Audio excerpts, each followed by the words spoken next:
आजकल कत्ल के बहुत से वाक़यात ऐसे हैं जिनका सुराग डीएनए टेस्ट के ज़रिए से लगाया जाता है और मुलज़िम तक रसाई हासिल हो जाती है, जिसकी ज़िंदा मिसाल हाल ही में होने वाले दिलखराश वाक़या कसूर है, जिसमें मासूम ज़ैनब के कातिल का सुराग डीएनए टेस्ट के ज़रिए से लगाया गया और मुलज़िम कानून की गिरफ्त में आया। बहुत से आम लोगों का पहला सवाल यही होता है कि आखिर डीएनए क्या होता है, डीएनए से असल हक़ाइक़ से कैसे पर्दाफाश होता है। आज हम आपको डीएनए की मुकम्मल तफसील बताने जा रहे हैं कि डीएनए क्या होता है, ये कैसे प्रोसेस करता है, इस टेस्ट की इब्तिदा कब और कैसे हुई, सबसे पहला डीएनए टेस्ट कब हुआ, ये मुकम्मल तफसील आपको बताएंगे। लेकिन आगे बढ़ने से पहले आपसे गुजारिश है कि अगर आपने हमारा चैनल अभी तक सब्सक्राइब नहीं किया तो सब्सक्राइब करें ताकि आइंदा आप हमारे साथ अपडेट रहें। 1983 की बात है जब लेस्टर यूनिवर्सिटी के करीब एक छोटे से गांव में 15 साला लड़की को ज़्यादती के बाद कत्ल किया गया। वो मुलज़िम इतना माहिर खिलाड़ी था कि अपने पीछे कोई सुराग तक नहीं छोड़ता था। उस ज़माने में फिंगरप्रिंट्स या डीएनए फॉरेंसिक लैब का कोई तजर्बा नहीं हुआ था। फिर 1986 में भी उसी शातिर मुलज़िम ने एक और बच्ची को जिनसी ज़्यादती के बाद कत्ल कर दिया। इस कातिल तक पहुंचने में तमाम खुफिया अदारे नाकाम रहे और इस कातिल का कोई सुराग ना मिलता दिखाई दिया। तब उस वक़्त के मशहूर ज़माना प्रोफेसर डॉक्टर जाफरी सामने आए, जिन्होंने पहली बार डीएनए का तस्वर पेश किया। डॉक्टर जाफरी को लाशों से नमूने मुहैया किए गए। तब डीएनए टेस्ट से ये साबित हुआ कि दोनों का कत्ल एक ही शख्स ने किया था। मज़ीद इन डीएनए से उस कातिल का पता लगाया गया और यूं पहली बार डीएनए टेस्ट के ज़रिए से 1986 को मुलज़िम कानून के शिकंजे में आया। इस कातिल के खून का ग्रुप ए था, लिहाजा 3 कस्बों से तकरीबन 4582 मर्दों का खून का टेस्ट और उनमें मौजूद अज़कार को चिप किया गया। 4582 अफराद से 10% इन कवायद पर पूरे उतरे। चनाचे इन अफराद के खून से डीएनए हासिल करके उनका तजज़िया किया गया। किसी का डीएनए कातिल के डीएनए से मैच नहीं हो रहा था।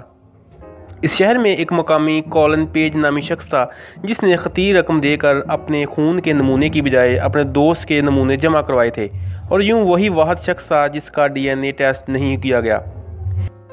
इसका जिक्र इसने एक मकामी शराब खाने में किया, जिसकी इतला फ़ौरन पुलिस तक पहुंची। पुलिस ने इस शख्स को गिरफ्तार करके इसके खून से नमूने लिए और डीएनए टेस्ट से पता चला कि उस शख्स के डीएनए नमूने कातिल के डीएनए से मैच करते थे।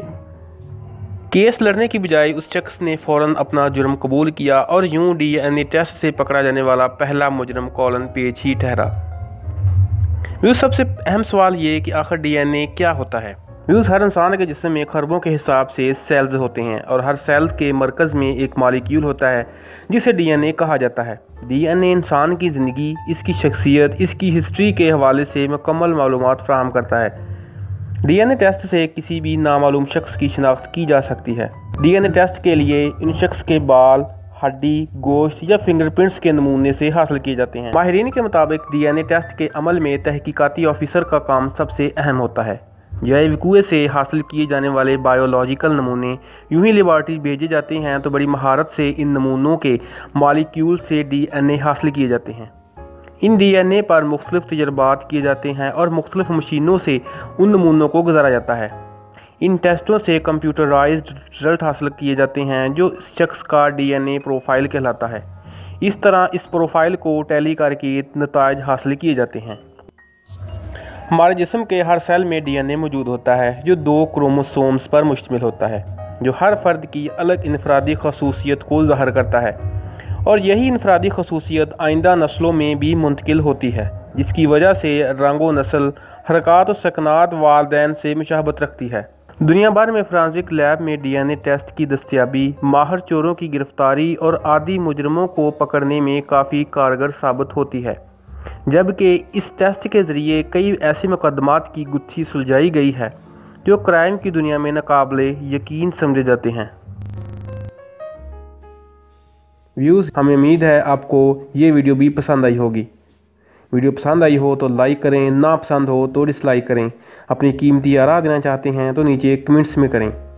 वीडियो दोस्तों के साथ शेयर करना मत भूलें और मज़ीद वीडियोज़ के लिए हमारे चैनल को सब्सक्राइब करें। हम फिर मिलेंगे एक नई वीडियो के साथ। अपना ख्याल रखिए। अल्लाह हाफ़िज़।